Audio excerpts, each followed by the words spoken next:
सोमवती अमावस्या से संबंधित अनेक कथाएं प्रचलित हैं। परंपरा है कि सोमवती अमावस्या के दिन इन कथाओं को विधिपूर्वक सुना जाता है।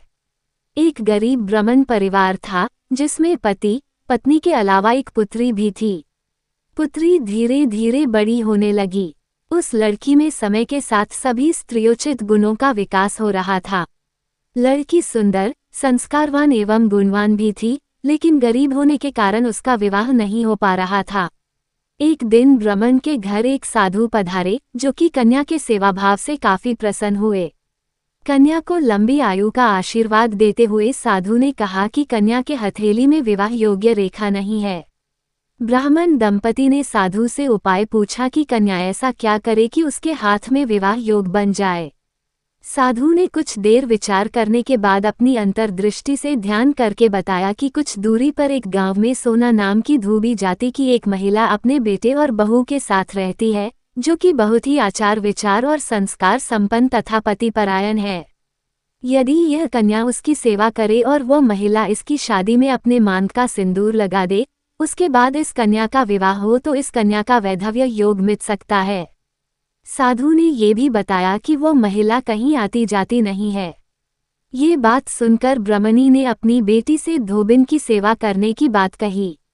कन्या तड़के ही उठकर सोना धोबिन के घर जाकर सफाई और अन्य सारे करके अपने घर वापस आ जाती। सोना धोबिन अपनी बहू से पूछती है कि तुम तो तड़के ही उठकर सारे काम कर लेती हो और पता भी नहीं चलता। बहू ने कहा कि मां जी, मैंने तो सोचा कि आप ही सुबह उठकर सारे काम खुद ही खत्म कर लेती हैं। मैं तो देर से उठती हूँ। इस पर दोनों सास बहू निगरानी करने लगी कि कौन है जो तड़के ही घर का सारा काम करके चला जाता है। कई दिनों के बाद धोबिन ने देखा कि एक एक कन्या मुंह अंधेरे घर में आती है और सारे काम करने के बाद चली जाती है। जब वह जाने लगी तो सोना धोबिन उसके पैरों पर गिर पड़ी, पूछने लगी कि आप कौन हैं और इस तरह छुपकर मेरे घर की चाकरी क्यों करती हैं।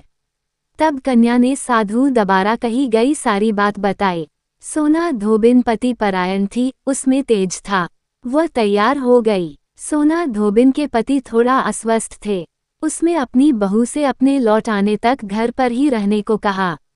सोना धोबिन ने जैसे ही अपने मांग का सिंदूर कन्या की मांग में लगाया, उसके पति गया। उसे इस बात का पता चल गया।